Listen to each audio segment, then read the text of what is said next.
Vous devez vous servir de ce que vous avez reçu. Mais si vous avez tout ce qu'il faut, que vous ne vous en servez pas et que vous vous laissez démonter, c'est votre faute. Arrêtez de reprocher ça à Dieu. Dieu a fait de chacun de vous un super géant spirituel. Vous devez vous en servir de ce que vous avez reçu. Et si vous ne vous en servez pas contre le démon, c'est votre faute. Et vous n'avez qu'à vous taire. Et cessez de faire des reproches à Dieu. Il ne vous a pas abandonné sans rien de ce qu'il vous faut. Il cherche à atteindre chaque continent avec la parole de Dieu. Le pasteur Keith Butler enseigne la parole de Dieu. Il s'y efforce et il touche le monde. Et maintenant, voici pour l'enseignement d'aujourd'hui, le pasteur Keith Butler. Nous appelons quelque chose une loi parce que ça marche à tous les coups. La loi de la gravité, que vous y croyez ou pas, si vous n'y croyez pas, que vous n'en avez jamais entendu parler, elle fonctionne pourtant à chaque fois, peu importe ce que vous en pensez. Vous avez beau penser que vous allez sur le toit, agiter les bras et d'une certaine façon voler, je vais vous dire une chose, si vous montez sur le toit de ce grand immeuble et que vous sautez en agitant les bras, vous comprendrez que la loi de la gravité fonctionne à tous les coups. C'est une loi spirituelle, cela marche à chaque fois. Il dit ici, ne savez-vous pas que si vous vous livrez, le mot grec livrer signifie rester sur le côté. Donc à côté de qui que ce soit que vous restiez, à quelqu'un comme esclave, le mot esclave est le mot grec doulos et est traduit ailleurs par esclave, pour lui obéir, vous êtes les esclaves du maître à qui vous obéissez, soit du péché qui conduit à la mort, soit de l'obéissance qui conduit à la justice. Adam a donc dû faire un choix. Il avait d'un côté la parole de Dieu, issue de Dieu, et de l'autre la parole de Satan dans le jardin. Adam avait le choix entre se tenir du côté de ce que le Père a dit ou être du côté de ce que le serpent a dit ou de ce que Satan a dit par l'intermédiaire du serpent. Lorsqu'il a pris la décision de rester du côté de Satan en acceptant la parole de Satan au détriment de celle de Dieu, alors la mort s'est approchée de lui. Maintenant, si nous lisons le chapitre 5 de l'Épître aux Éphésiens, voyons cela encore une fois, pour faire paraître devant lui cette Église glorieuse. Qu'a fait Dieu? Il a purifié. Il a envoyé Jésus. Il a donné Jésus. Dans quel but? Pour que l'Église paraisse devant lui. Autrement dit, ce qui s'est passé avec Adam dans le jardin quand il a succombé, cela peut être inversé.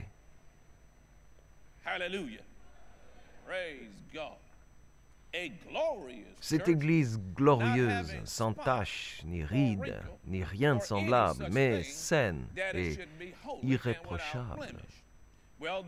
Bien, le mot tache, spilos, signifie une Église sans souillure, une Église sans imperfection, une Église sans défaut, une Église sans maladie.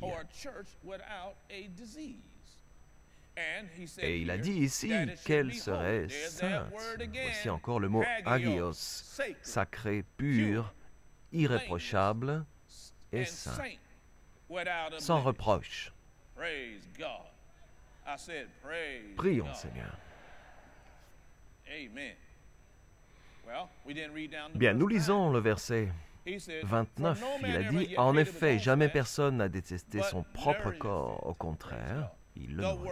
Le mot « nourrir » signifie « former jusqu'à maturité ».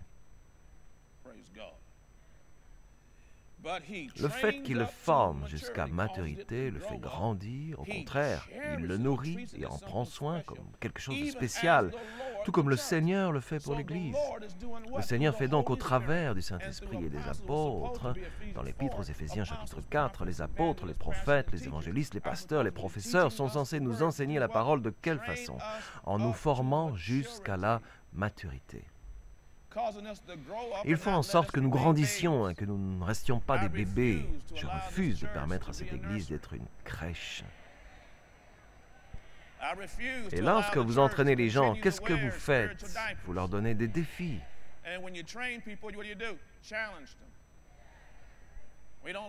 On n'aime pas être entraîné. Vous vous rappelez quand vous étiez enfant? Votre maman voulait vous montrer comment on utilise une fourchette, comment on utilise une cuillère. Vous n'aviez pas envie de le faire. Vous préfériez vous servir de vos doigts. Hein? C'est quelque chose de naturel pour un petit. Il est naturel Il est naturel qu'un bébé fasse caca. Mais on l'éduque. Et assieds-toi ici, baisse ton pantalon, et tu le fais par ici, pas ailleurs. Et tu nettoies tout après. Combien d'entre vous savent que l'apprentissage est une bonne chose? Si vous allez à l'église et qu'on ne vous soumet aucun défi, que vous vous contentez de crier et danser, que ça roule pour tous, que vous n'avez aucune règle, vous ne devez rien suivre, il n'y a rien qui vous fasse grandir, alors vous êtes dans une église pour bébés, qui ne vous nourrit qu'avec du lait. Et vous ne serez jamais qu'une personne de 40 ans, sauvée depuis 30 ans et bébé en Christ, qui ne fera rien pour Dieu. Dites à votre voisin, tu as besoin d'être mis au défi. Qu'est-ce qu'ils ont dit? Oui? Ils n'ont rien dit, hein? Dites à quelqu'un d'autre, tu as besoin d'être mis au défi. Oui, c'est vrai, merci. Oui, j'en ai besoin. Bon, maintenant, dites-vous à vous-même, j'ai besoin d'être mis au défi. Seigneur, mets-nous au défi. Fais en sorte que nous soyons nourris pour grandir. On ne peut pas faire grand-chose avec des enfants de 2 ans. Donnez-moi des gens de 20, 22 ans et je gagnerai le monde avec eux. Il a nourri et a pris soin de l'Église. Parce que nous sommes les membres de son corps. Mélos, le mot membre, signifie une partie du corps de Jésus formée de sa chair et de ses os. Nous sommes la chair et les os de Jésus. Tout ce que je viens de lire, sa vision de l'Église sanctifiée, sa vision de l'Église sainte, sa vision de l'Église purifiée, c'est le point de vue de Dieu nous concernant. Certains attendent que l'enlèvement de l'Église survienne le jour où l'Église atteindra la perfection aux yeux des hommes. Mais du point de vue de Dieu, il nous a déjà rendus aptes.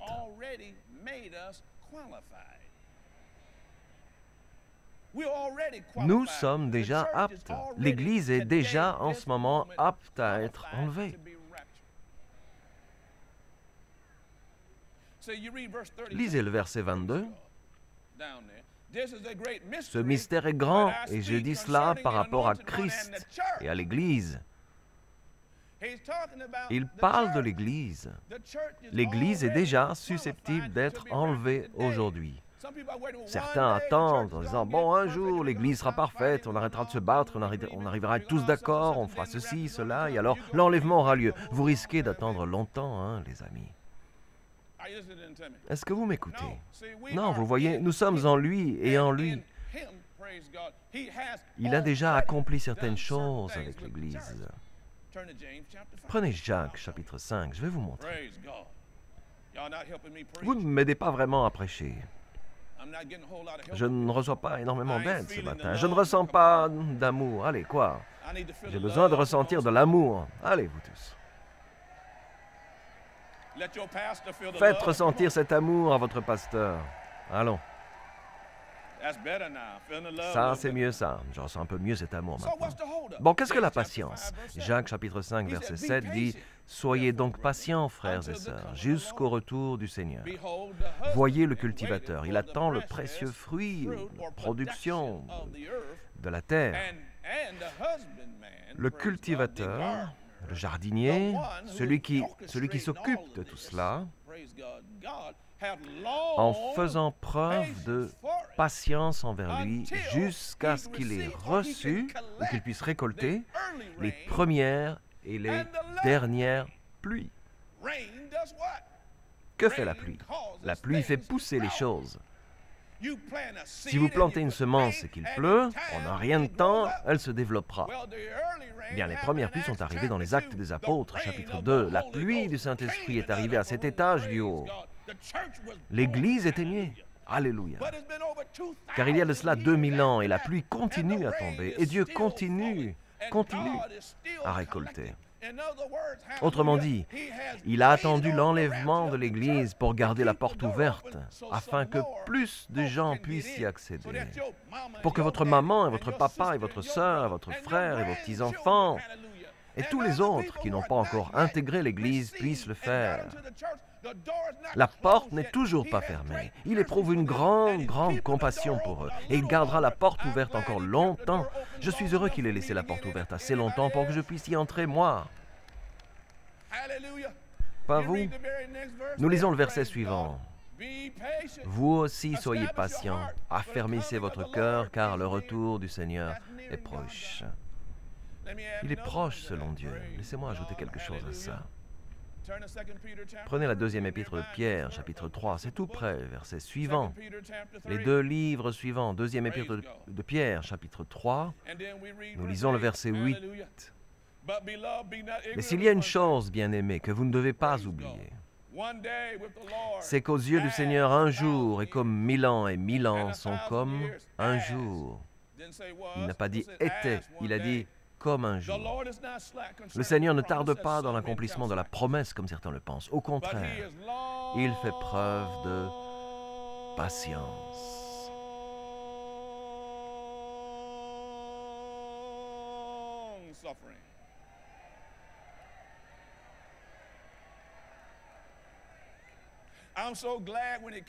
Je suis tellement heureux qu'il soit venu vers moi avec tous les problèmes que j'avais à l'époque et qu'il ait fait preuve de beaucoup de patience.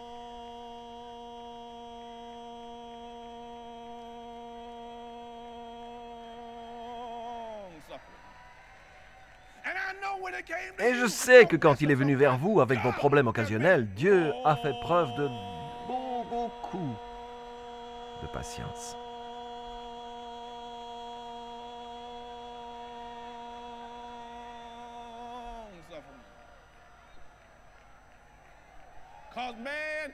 Parce que les amis, si Dieu nous donnait un jugement instantané, la seule chose qu'il pourrait y avoir sur ces sièges, ce serait des taches d'encre. Bien, il n'a pas seulement fait preuve de beaucoup de patience vis-à-vis de nous. Il y en a ici certains maintenant qui sont dans l'erreur, mais vous priez pour eux. Et grâce au fait que vous priez pour eux, la grande patience du Seigneur leur laisse la porte ouverte. Ce n'est pas que l'Église ne soit pas prête. En lui, nous sommes déjà aptes. Qu'est-ce qu'il vous a dit de faire dans Matthieu 24, 25? D'être prêt. Parce qu'à tout moment, nous pouvons être pris en un clin d'œil. Un clignement d'œil est trop lent, soyez pris en un clin d'œil.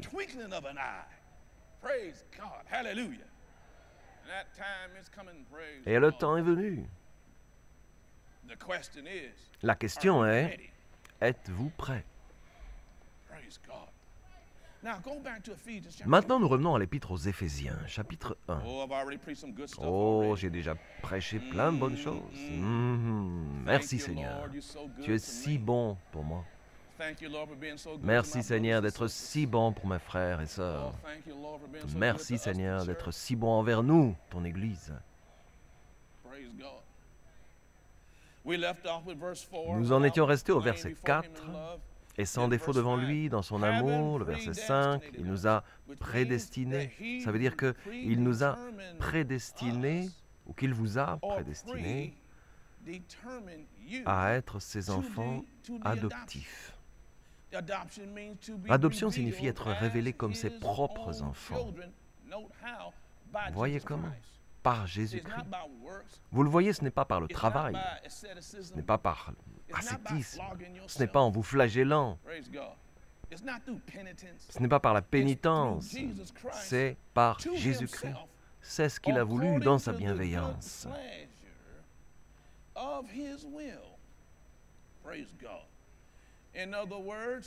Autrement dit, Dieu prend plaisir à faire de vous tout ceci, comme nous l'avons vu, consacré, sans reproche, sacré, saint. Il y prend beaucoup de plaisir. Vous voyez, toute la Bible parle de cela. La Bible entière raconte que Dieu a décidé de vouloir une famille. Une grande famille. Il voulait une famille qui soit comme lui. Il voulait des billions, des millions, des cotillons de mini-messies. Et qu'importe quoi après ça. Okay? Il en voulait un certain nombre comme lui. Je l'ai. J'ai connu un grand bonheur quand mon fils est né. Quand mon fils est né, je me souviens qu'il est sorti et qu'il ne respirait pas. Il était sans réaction. Il est sorti. Et l'infirmière lui frappait le corps. Alors il s'est mis à crier comme si on lui avait tiré dessus avec un fusil.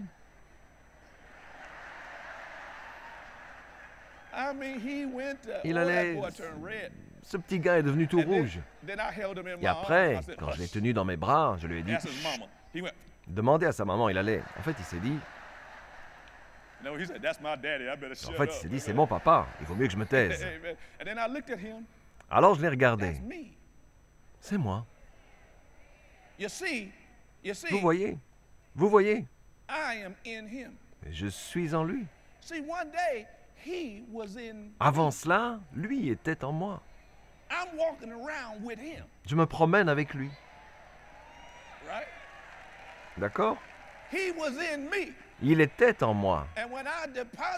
Et quand je l'ai déposé dans le sol fertile de sa mère, j'ai pu voir le résultat. Et il est tout à fait comme moi, un homme de Dieu consacré.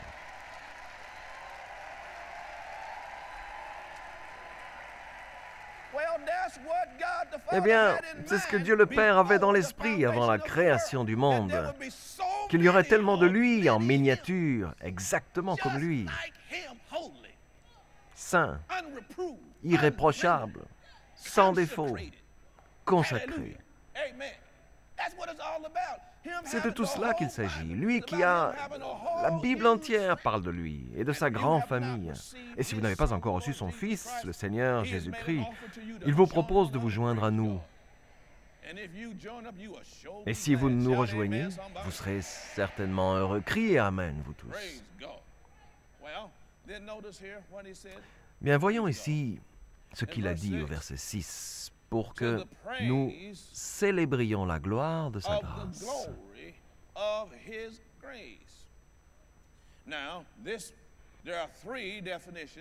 En fait, il y a 3 définitions de ce mot grâce ici. Pour que nous célébrions, quand nous faisons l'éloge, lui faisons l'honneur de. Gloire signifie aussi honneur de sa gloire. Sa volonté était que le Fils descende de son rang de plein gré depuis le ciel et vienne sur terre pour devenir un homme comme nous. Le mot « grâce » ici se réfère également au fait qu'il s'agissait d'un don. Ce n'est pas quelque chose que vous et moi avons mérité. Et que c'est de la générosité, que Dieu a été si généreux qu'il n'a rien retenu de ce qu'il avait et qu'il nous a tout donné. En lui, verset 7, en lui, par son sang, nous sommes rachetés. Nous connaissons ce mot rachat, apolutrosis. Il signifie être sauvé du marché aux esclaves du péché, comme vous l'avez vu lors du Vendredi Saint, et c'est arrivé par son sang sur la croix. Pardonner de nos fautes, conformément à la richesse de sa grâce. Cela réfère à l'abondance du don, l'abondance de sa générosité envers nous, l'abondance de sa miséricorde envers nous. Oh, la lettre de Paul a du style. Et il dit ici au verset 8, « Dieu nous l'a accordé avec abondance en toute sagesse et intelligence. » Le mot « périsséo », abondant, signifie surnaturel, ou être très abondant en quantité et en qualité, être excessif, excéder, exceller et augmenter. Eh bien, il nous a donné une énorme quantité et une énorme qualité de la sagesse de Dieu. La sagesse de Dieu signifie connaissance pratique et spirituelle.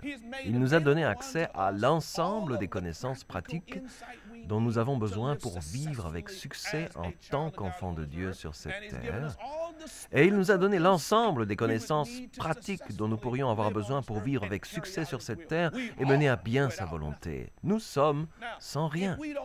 Mais si nous ne tirons pas profit de ce qui nous a été donné, ce n'est pas parce qu'il ne nous l'a pas donné, c'est parce que nous ne nous servons pas de ce que nous avons reçu. Nous avons eu régulièrement un joueur de foot dans cette église. Il est maintenant animateur de radio à Philadelphie. Nous avions un deuxième ligne extérieure des Lions de Détroit ici dans l'église. Nous avons toujours eu habituellement un ou deux joueurs ici dans cette congrégation. Je crois bien que nous en avons un ou deux aujourd'hui, mais bon. Nous avons eu un deuxième ligne centrale un jour. J'allais souvent à l'époque, j'allais souvent jouer au basket, moi et lui. Imaginez-vous, il faisait à peu près 1m90, 1m90 environ, pour 118 kilos. Un solide gaillard, pas de coups, 3% de graisse corporelle, ça vous donne une idée. Hein? Donc nous allions jouer au basket, une fois lui et moi on s'était rendus à une salle de sport. Il était là avec son pasteur. Quand nous y allions, nous jouions contre deux autres gars, et on faisait toujours comme ceci. Je le laissais toujours aller au rebond, et j'attendais sur la ligne des 3 points, puis je tirais. Je n'avais pas besoin d'aller au rebond. La raison c'est qu'il était si costaud, autant que 2 types à la fois. Alors la balle montait, et lui, il l'attrapait. Poum, poum, poum. Tout le monde au sol. Il me la refilait et je n'avais plus qu'à lancer la balle. Un jour, je le regardais à un moment où il pulvérisait quelques-uns d'entre nous. Et je me disais, mec, mais t'as démoli tous ces gars aujourd'hui. Il a dit, pasteur, j'étais pasteur à l'époque, il a dit, il faut se servir de ce qu'on a.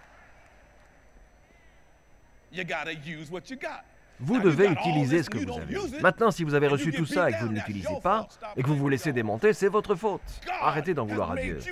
Dieu a fait de vous un mastodonte spirituel d'1m90 pour 115 kilos. Vous devez vous servir de ce que vous avez. Et si vous n'en servez pas contre le démon, c'est votre faute. Vous n'avez plus qu'à vous taire. Et cessez de faire des reproches à Dieu. Il ne vous a pas laissé sans rien. Il me faut 3 prions le Seigneur.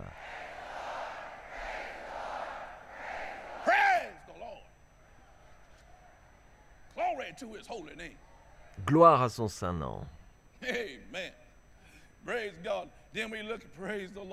Nous l'observons, le mot sagesse, Sophia. Si vous prenez des notes, remarquez au verset 9, il nous a fait connaître le mystère de sa volonté conformément au projet bienveillant qu'il avait formé en Christ. Le mot connaître signifie nous donner à comprendre. Projet bienveillant signifie son intention miséricordieuse qu'il avait formée ou qu'il avait placée avant. Quand a-t-il placé cela avant? À la création du monde. Avant d'avoir créé les étoiles et la lune et les planètes et tout ce que vous voyez, il avait déjà formé ce projet en lui-même, en lui.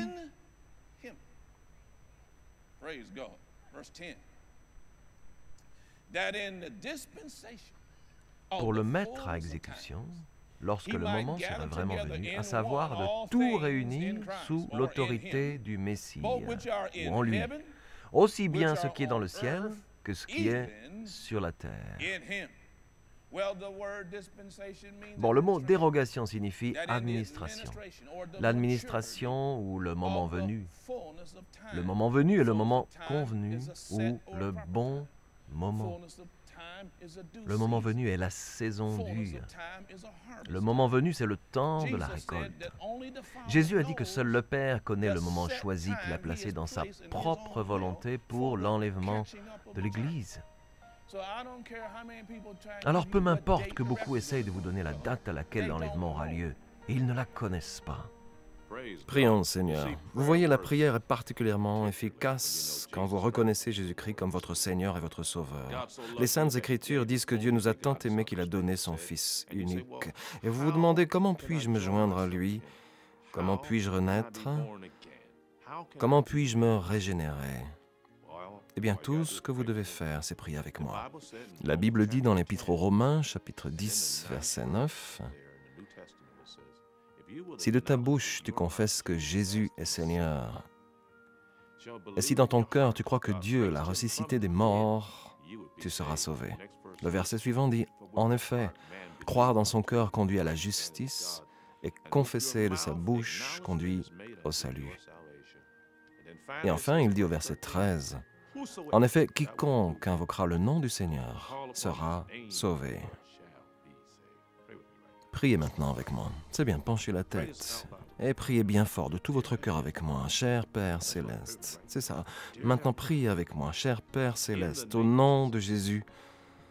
Je crois que Jésus-Christ est le Fils de Dieu,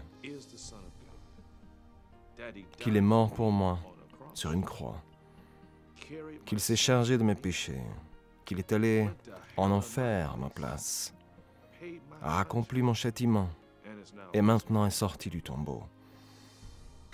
Viens dans mon cœur, Seigneur Jésus. Je te reçois comme mon sauveur et le maître de ma vie. Alléluia. C'est aussi simple que ça. Et il est maintenant présent dans votre cœur. Vous allez me dire, bon, et maintenant que dois-je faire? Nous avons un ouvrage spécial que nous voulons vous faire parvenir. Il s'intitule « D'où venons-nous » Nous serons heureux de vous l'adresser. Prions le Seigneur et je vous expliquerai tout ce que vous devez savoir. Je tiens à vous féliciter. Vous ne serez plus jamais la même personne au nom de Jésus. La parole de Dieu entre dans ton esprit dès lors que tu reçois Jésus comme le Seigneur et le Sauveur de ta vie. Le véritable toi, ton esprit, est régénéré. Cela signifie que tu es maintenant une nouvelle création dans le Christ qui, après Dieu, est créé dans la vertu et la vraie sainteté. Ce procédé provoque un changement immédiat dans ton esprit et dans ton cœur.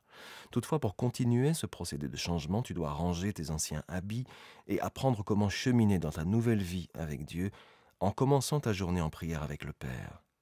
Une simple prière de louange et d'action de grâce t'aide à consolider ta relation avec Dieu. Remercie-le pour son amour, sa confiance, sa patience, sa tendre bonté, sa paix, son pouvoir de guérison, sa protection face au danger, son indulgence, sa sagesse et son aide pour cette journée. Assure-toi tous les jours de prendre le temps de lire la parole de Dieu. Tout comme ton corps de chair a besoin de nourriture, ton esprit nécessite la nourriture de la parole de Dieu. Veuillez s'il vous plaît prendre note de l'adresse sur votre écran. De la sorte, nous pouvons vous envoyer ce petit livre très important. Il contient une abondance d'informations dont vous aurez besoin maintenant que vous avez décidé d'accueillir le Seigneur dans votre cœur et de continuer votre chemin avec Dieu. Finalement, il est important que vous aussi preniez le temps de trouver un lieu de culte et que vous entreteniez des relations avec d'autres croyants. Nous prions pour vous, afin que le Dieu de notre Seigneur Jésus-Christ, le Dieu de gloire, puisse vous donner l'esprit de sagesse et de révélation dans la connaissance de lui. Le programme d'aujourd'hui a-t-il été une bénédiction pour vous? Ce que vous avez entendu n'était qu'une partie de son puissant message. Vous pouvez commander la totalité du service d'aujourd'hui sur CD, DVD ou par DVD sous-titré MP3 ou MP4.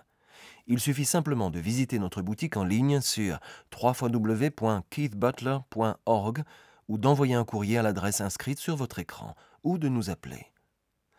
Commandez ce livre aujourd'hui pour vous-même, un membre de votre famille ou un ami, et laissez la parole de Dieu commencer à agir dans votre vie dès maintenant.